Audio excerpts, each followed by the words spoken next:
Greece's stock market watchdog said October 1 that it was maintaining a short-selling ban on the shares of top banks, including National Bank of Greece, NBG, which owns Turkey's Finansbank, ahead of an imminent recapitalization process.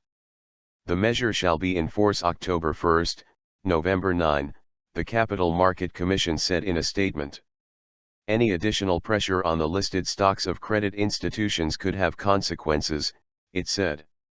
The ban applies to shares of Alpha Bank, Attica Bank, Eurobank and Piraeus Bank along with NBG. Short selling occurs when investors sell shares they do not own in anticipation of a fall in their price, fueling market volatility. The short-selling ban was imposed in June alongside capital controls when fears of Greece being ejected from the eurozone caused a run on bank deposits. Since then, Greece has agreed to a new €86 billion, $96 billion, bailout with international creditors, and in early September, the short-selling ban was lifted for equity derivatives. In its statement, the Commission said recent political developments did not justify the continuation of the general ban on short selling and that it had been decided to prohibit only the short selling of shares of the credit institutions.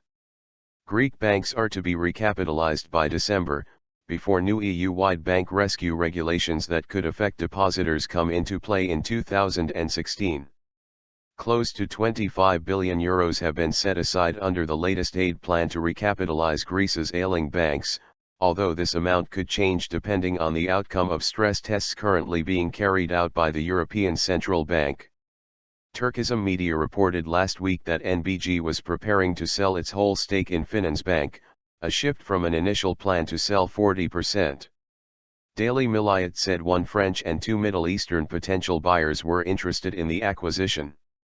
However, Finansbank quoted its parent company in a filing to the stock exchange on September 29 as saying that there was no final decision on the future of the bank as NBG was considering alternatives to meet the capital shortfall.